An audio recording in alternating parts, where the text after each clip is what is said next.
سلامونه او نیکې هیلې دوستانو، هیلهمند یم چې جوړ او روغ به یاست. لکه څنګه چې په مخکیني ویډیو کې ما تاسو ته دا ښودلي وو چې څنګه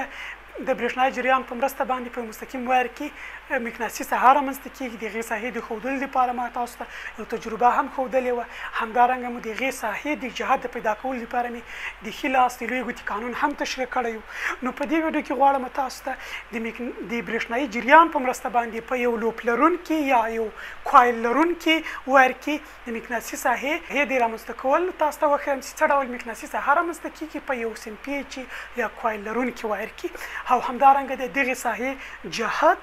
او شمالي او جنوبي قطبونه څه ډول پیدا کولی شو، چې دا د نن ورځې موضوع ده. د ویډیو تر پای پورې سره اوسېږئ. راځم د نن ورځې موضوع ته.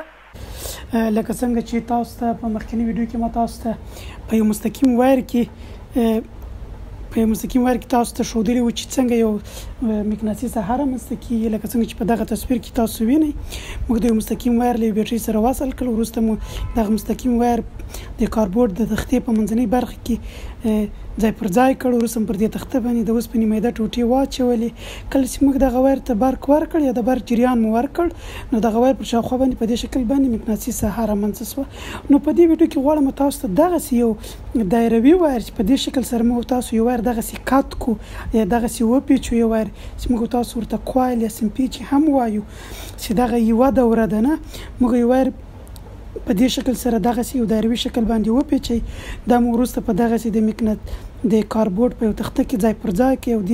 په دې برخې ته موږ چې ده د برق جریان ورکوو. وروسته موږ دا معلوموو چې د برق د جریان په مرسته باندې په یو دایروي وایر کې څه ډول مقناطیسي ساحه رامنځته کېږي. چې دا د نن ورځې موضوع چې د ویډیو تر پای پورې سره اوسېږئ تر څو لنډ معلومات په دې باره کې ترلاسه کړئ. نو لکه څنګه چې تاسو وینئ، لکه چې د نن ورځې موضوع د مقناطیسي ساحه په یو دایروي وایر کې چې څه ډول مقناطیسي ساحه رامنځته کېږي، غواړم په دغه تصویر کې تاسو ته یو څه واضح کړم. لکه څنګه چې ما درته وویله، موږ یو وایر راخلو چې دغه وایر په دغسې یو شکل باندې دایري شکل باندې موږ تاسو دغسې یا کتوو یا په دې شکل باندې پیچو، چې دې ډول ته یو دایروي وایر وایي. غواړو چې دا وایر بیا وروسته له یو بیټرۍ یا د برق له منبع سره وصل کوو. کله چې په دې وایر کې د برق جریان په دې شکل سره د برق جریان حرکت ومومي، موږ د برق جریان و دغه وایر ته ورکړو، نو په دې شکل سره په دې وایر کې د برق جریان سرعت مومي یا جریان لري. نو دغه وایر کې د دې لپاره چې موږ دغه مقناطیسي ساحه معلومه کړو چې د دې وایر په شاوخوا باندې رامنځته کېږي، موږ دوباره هغه تجربه ترسره کوو لکه څنګه چې موږ په یو مستقیم وایر کې ترسره کړله. دغه خړ رنګ ته ورته دغه د کاربورډ یو تخته ده چې په دې کې موږ دغه وایر دغسې یو دایروي وایر موږ ځای پر ځای کړی ده، او دغه وایر مو په دې شکل سره د دې تختې ایستلی ده د باندې، یعنې دلته له دا وایر له دغه تختې څخه چې ده تېر شوی ده. دلته هم همدارنګه، یعنې په دغه دوو نقطو کې دغه وایر چې ده له دغه کاربورډ له تختې څخه موږ تاسو تیر کړی ده. وروسته مو دغه برخه له برق له منبع یا له بیټرۍ سره چې ده وصلوو. پر دغه تخته باندې موږ د اوسپنې میده ټوټې چې د پوډر په شکل باندې وي هغه پر دې تخته باندې اچوو. کله چې موږ دې وایر ته برق ورکړ او موږ تاسو دا معلوموو چې څه ډول یو ساحه په یو دایروي وایر کې چې ده رامنځته کېږي. نو کله چې موږ دغه د اوسپنې میده ټوټې پر دغه وایر باندې وشیندلې یا پر دې شکل باندې واچولې، او نو موږ چې کله دغه وایر ته برق ورکړل، نو د برق له جریان څخه وروسته دغه د اوسپنې میده ټوټې چې دي دغه وایر په دوو نقطو کې، یو دلته او بل دلته، کوم چې دغه د کاربورډ له تختې سره چې دي په تماس کې دي، په دغسې یو دایروي شکل باندې د دې وایر پر شاوخوا باندې دغه د اوسپنې میده ټوټې چې شوې ځای پر ځای شوې، تنظیم شوې. دلته هم دغسې لکه څنګه چې موږ تاسو په یو مستقیم وایر کې هم ویلي وو چې د مستقیم وایر پر شاوخوا باندې دغسې دایروي شکل باندې یو مقناطیسي ساحه رامنځته کېږي. نو په همدې اساس باندې په دایروي وایر کې هم چې ده یو مقناطیسي ساحه دغسې شکل باندې رامنځته کېږي، خو توپیر یې دا ده چې په یو دایروي وایر کې په دوو نقطو کې رامنځته کېږي، یو دغه نقطه کې بل دغه نقطه کې. هغه نقطې چې د دغه کاربورډ له تختې سره په تماس کې دي یا له دغه کاربورډ له تختې څخه چې دي تېرې شوي یا وتلي دي، په دغې نقطو په برخه کې چې دی دغسې مقناطیسي ساحه رامنځته کېږي چې یو دغه ده بله دغه ده، یعنې دوه مقناطیسي ساحې موږ چې دي په یو دایروي وایر کې ترلاسه کړې چې د دغه وایر په دوو نقطو کې موږ چې د مقناطیسي ساحه رامنځته کېږي چې دا مقناطیسي ساحه څه ډول شکل لري؟ دغسې دایروي شکل لري چې دې ډول دایروي شکل ته یا څو دایروي شکل چې د وایر په شاوخوا باندې رامنځته کېږي چې دې ډول دایرو ته موږ تاسو په انګلیسي کې چې وایي د کانسنټریک سرکل وایي. د کانسنټریک سرکل لکه څنګه چې ما درته ویلي ول هغه سرکل ته ویل کېږي چې هغه چې د مشترک مرکز ولري، لکه څنګه چې دلته مشترک مرکز چې ده دغه هدي ده یا دغه وایر ده. اوس خو دا موږ پیدا کړي چې د وایر کې مقناطیسي ساحه په یو دایروي وایر کې چې د مقناطیسي ساحه په دوو نقطو کې رامنځته کېږي د وایر په هغه نقطو کې چې له دغه کاربون له تختې سره په تماس کې دي. دا یو او بله مهمه نقطه دا ده چې دغه د وایر هغه نقطه چې له دغه کاربون له تختې څخه تېرې شوې دي دغه نقطه او دغه نقطه د یو مستقیم وایر په شکل باندې عمل ترسره کوي. نو ځکه هم په دغه نقطه کې د وایر په شاوخوا باندې یو دایروي مقناطیسي ساحه رامنځته کېږي، دلته هم همدغه رنګه. اوس د دغه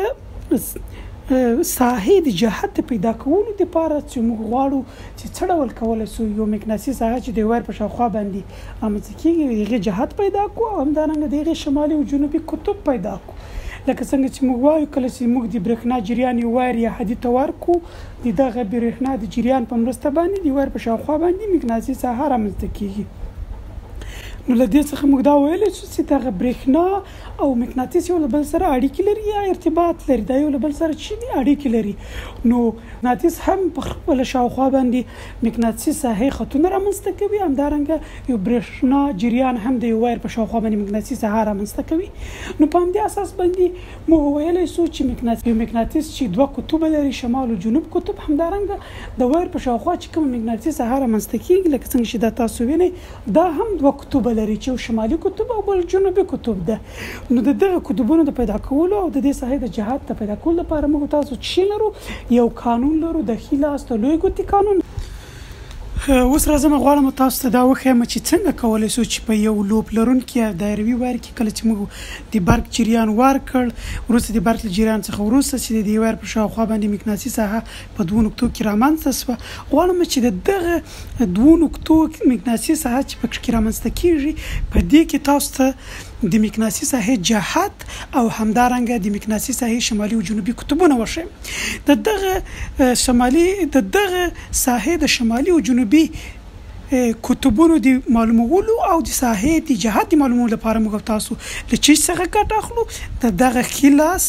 لوی ګوتې قانون څخه ګټه اخلو چې په همدغه قانون په مرسته باندې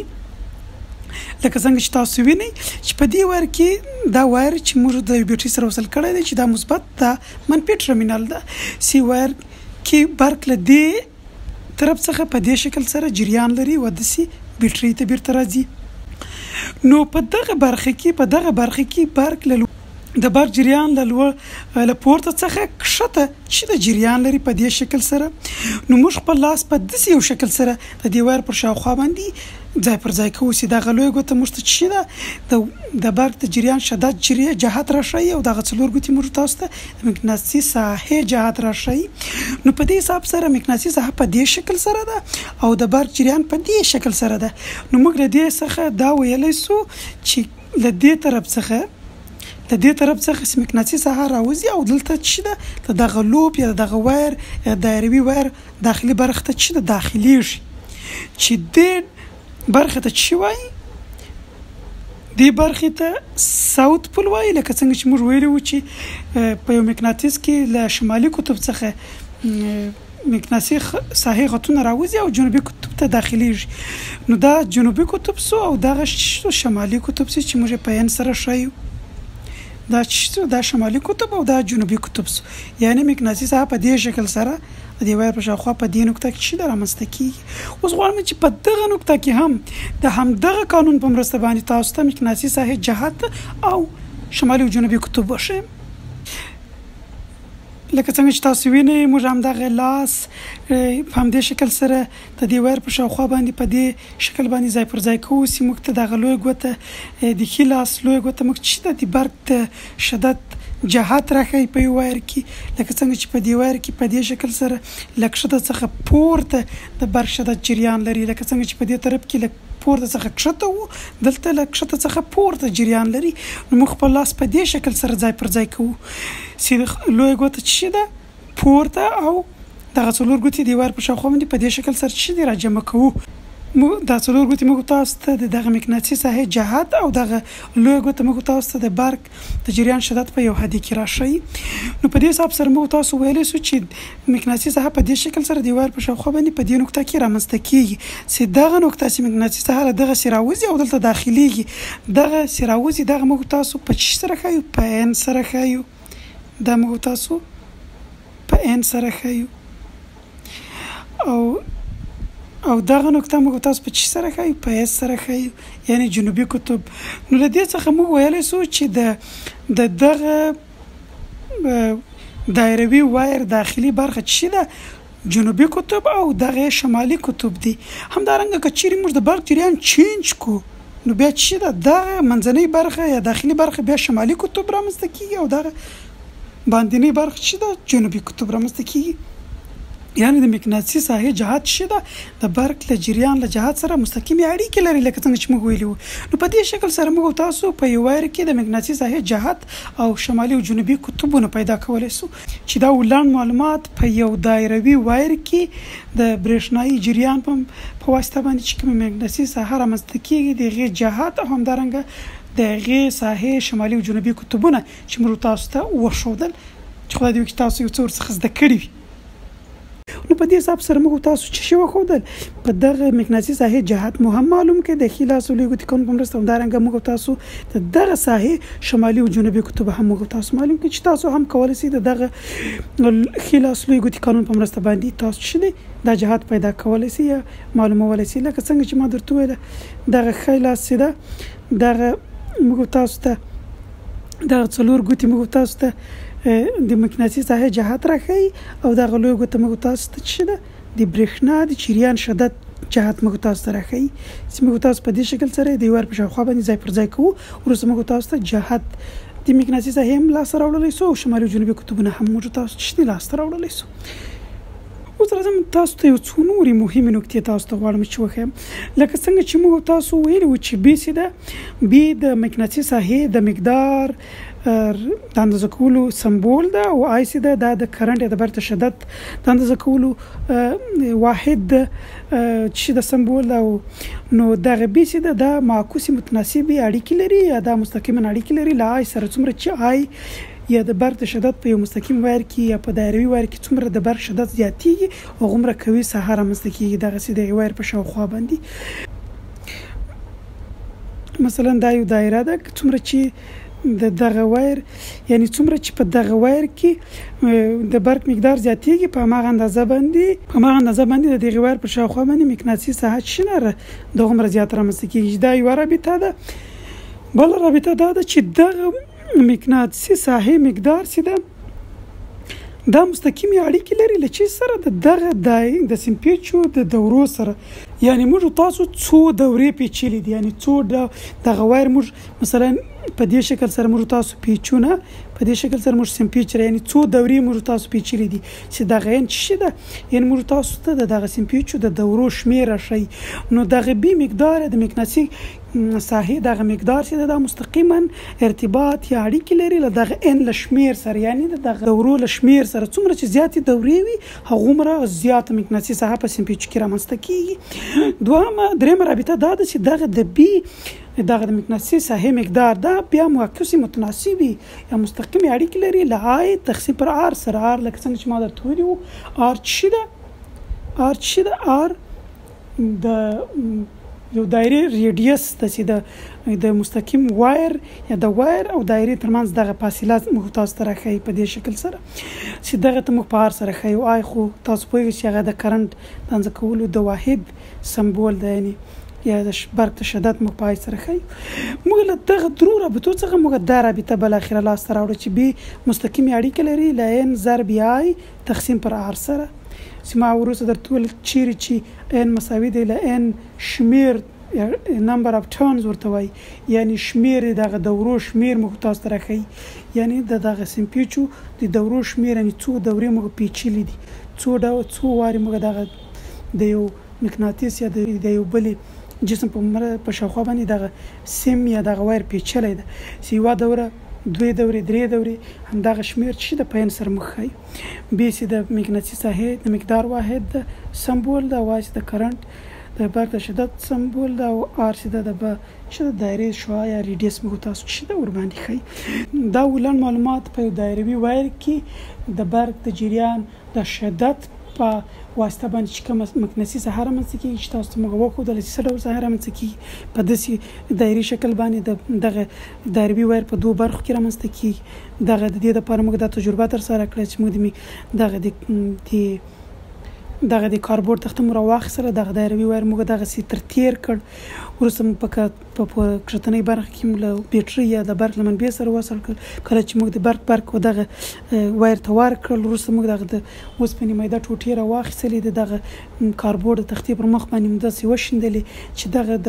اوسپنې میده ټوټې په 2 نقطو کې د وایر په شاوخوا باندې د دایرو په شکل باندې چې منظمې شوې چې یو دلته او بل دلته په هغه نقطو کې چې هغه د دغه کاربورډ له تختې سره چې په تماس کې وي چې د وایر دغه نقطه او دغه نقطه چې دغه تختې سره په تماس کې دي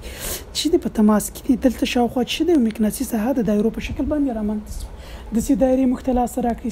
چې دې ډول دایرو ته چې د کانسنټریک سرکل وایي چې په مخکیني ویډیو کې هم ما تاسو ته ویلي وو چې په کانسنټریک سرکل څه ته وایي دا موږ درته وکړه دې ترڅنګ دا هم درته وښودله چې د دغې مقناطیسي ساحې چې په یو دایري وایر کې په 2 نقطو کې رامنځته کېږي څه ډول کولی شو د دې شمالي او جنوبي قطب پیدا کړو همدارنګه د دې مقناطیسي ساحې جهت پیدا کړو چې دا د ښي لاس او لوی ګوتې قانون په مرسته باندې موږ تاسو ته تشریح کړل او دې ترڅنګ مهمې نکتې هم درته وښودلې چې دغه مهمې نکتې چې ما درته وویل چې په یو دایروي وایر کې دغه د مقناطیسي ساحې مقدار یا دغه چې د مستقیمې اړیکې لري د برق د جریان شدت سره څومره چې د برق جریان شدت په وایر کې زیاتېږي هغومره قوي مقناطیسي ساحه په دغه وایر په شاوخوا باندې رامنځته کېږي دا یو دوهم موږ ویلي ول چې دغه دوهم دا مقناطیسي ساحه چې د دغه سیمپیچو د دورو سره هم د شمیر سره هم مستقیمې اړیکې لري څومره چې د سیمپیچو د دورو شمیر زیاتېږي هغومره چې د مقناطیسي ساحه زیاته پکې رامنځته کېږي او بیا موږ له دې څخه دغه رابطه لاسته راوړو چې دغه له n ضرب i تقسیم پر r سره چې دا ولن معلومات په یو دایروي یا لوپ لرونکي وایر کې د مقناطیسي ساحې په اړه باندې خدای دې وکړي چې تاسو یو څه ورڅخه زده کړي وي او همدارنګه دغه ویډیو له خپلو دوستانو ملګرو سره شریک کړئ تر څو دغه معلومات